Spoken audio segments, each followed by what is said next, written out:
Knowing the map is very important at Squad Busters. Whether you want to know the best route for farming or how to escape or engage with an opponent, it is very good to know your next move. And that's why we keep on going today with the desert world. So in this video I will show you the different map layouts and will tell you some nice strategies how to master the desert world at Squad Busters. With that said, thank you everybody for being here again, really appreciate it. And if you are new to my channel, welcome, and don't forget to subscribe to not miss any future guide about Squad Busters. Before we hop into today's thematic, a huge shout out to Alpe for creating these nice graphics. You will find the link to these graphics right down below in the comment section in the first pinned comment. In my first map guide we have checked out the green world, so if you didn't watch it until now, I can recommend to do so because this video is building on the green world, where I show some fundamental things and strategies how to start the match in a good way. For sure we will sum up some things of it, but you may miss some general things. You unlock the desert world while reaching level 15 in your squad journey, so pretty early. The first map is called Dusty Badlands and its layout is pretty similar to the green world.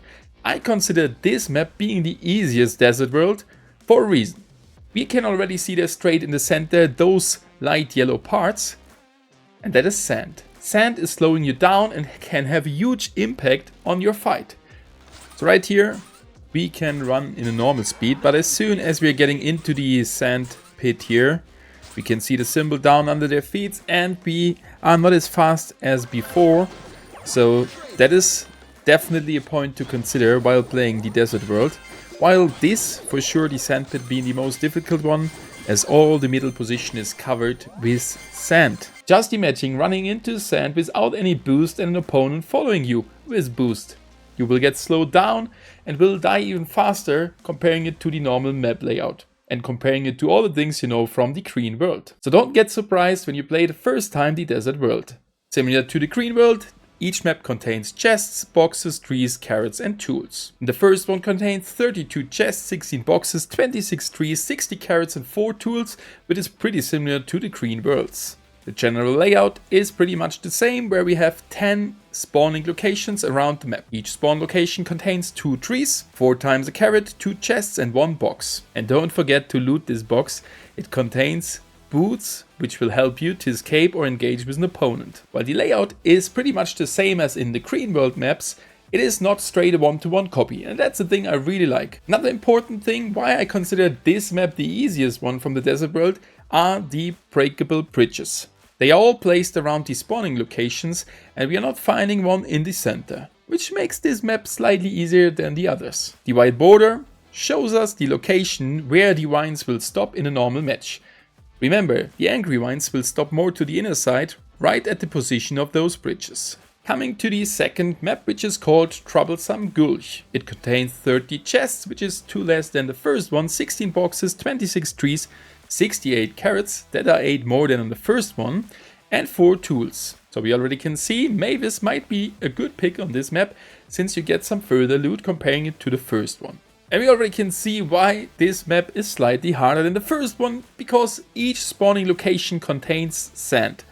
That means already at the start of the match you will be slowed down while looting your second chest. Well, and if someone is attacking you, that can be really dangerous, so be careful. The spawn location itself are pretty much the same as in every other world, at least from the amount. One fact which I really like on this map is that the design of the carrots make it a little bit more fair comparing it to the first one. While we can see those 8 carrots, okay, we got here 6 on the other side, is placed towards the corner, which should give all those 3 locations pretty much the same way towards it. Okay, this one here, this spawn maybe goes to the lower one, but comparing it to the first one, where we got here in total 10 carrots towards the center, these 2 spawning locations, as well as these 2 lower ones, have a huge advantage if choosing Mavis, and that can have a huge impact for your decision for your starting unit. So if I would start here on the top or lower tiles, a Mavis is much more considerable than in the other positions. But well, the farmers are pretty good anyway,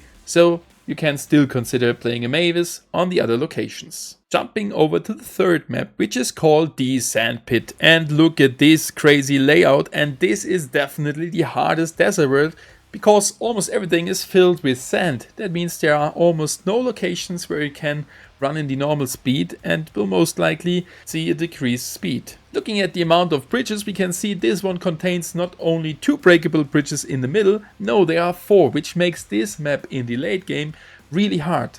And if you then get the angry vines where you're all pushed towards the center, you almost have no position to escape because these bridges are broken and you have to run towards the center where the gem mine is and where a lot of players will be at. Furthermore, the amount of sand in the starting areas is a little bit higher than in the second map. Looking at the amount of chests, we got there 32, 16 boxes, 28 trees, 64 carrots and 4 tools. That means 4 less, but also 4 more carrots comparing to the 2 other desert worlds. One really good thing on this map is the placement of the trees. Yes, for the spawning location for the top place and the lower place, they are pretty much towards the inner location. But these trees will remain until the last second of the match, so that you have a lot of trees which you can still farm in the late game. You got 6 here in this circle and further 6 right in the center of the map. With the latest addition of the hearts on the ultra form of Crack, you will get even some nice heal. And Crack should be definitely a good choice on this map. If you're a new player, you will struggle when you go to the center, as you have there only those slowing down areas. Okay, in the crest you will get this slight boost from the Hawk Rider, but I can recommend staying here on the outer side if you're not that experienced, because there is no blocking sand. You still can access it in the late stage of the game, and you got a good amount of chest and loot. So the start of the match will be pretty much the same as on the green world, but just consider that there are some sand positions where you're getting slightly slowed down. Be careful that no one is attacking you, while you could also choose an advantage to attack the opponent from the inner position where no sand is. If he runs to the top, he will get there in some sand, and if you broke up this bridge earlier, he can't escape. If he is on the lower side, he will also run into the sand position. So if you are attacking player coming from an edge towards one of the inner spawning locations, you have a slight advantage. If you want to get some more details on how to start on these maps, definitely check out the first video where we hop into this thematic a little bit more detailed. As I was kinda lucky before this recording, I have played my last match there in the sandpit, and I will tattoo it right after this because it was a quite funny ending. Definitely a point to consider while playing the desert world, while this, for sure the sandpit being the most difficult one, as all the middle position is covered with sand. And that for sure means that you will farm much faster on the outer sides where you can see less sand and can for sure run faster. So usually I would say middle is a good position where you can go, take good loot, fight where the big monsters are at. But here you have to consider that you are pretty slow in the middle and an easy target if there are further players. But we take the risk for sure. Ooh, juicy loot here. Didn't get a tank so far. We have to be careful since there's another tank close by.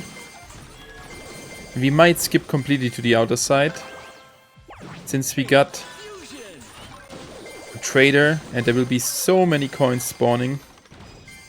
Oh, another tank coming behind. Take the heal. 30 seconds. Shortly got to the first position.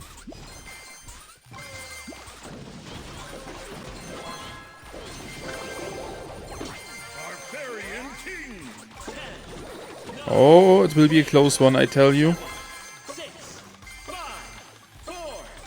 We will get second here. Oh, the last second clutch in the sandpit. GG, well played. So as you could see, the inner side is pretty slow on this map. The other desert world maps contain less sand and are a little bit easier to play, but especially if you're a new player, don't get stuck in the center in your first match, as you will get quietly surprised, because on the green world you can pretty much run straight forward, and here you got those sands slowing you heavily down. So thank you guys for watching. Hopefully you have enjoyed this guide, and if you have any further suggestions, please write it down below in the comment section, and we will see us again pretty soon.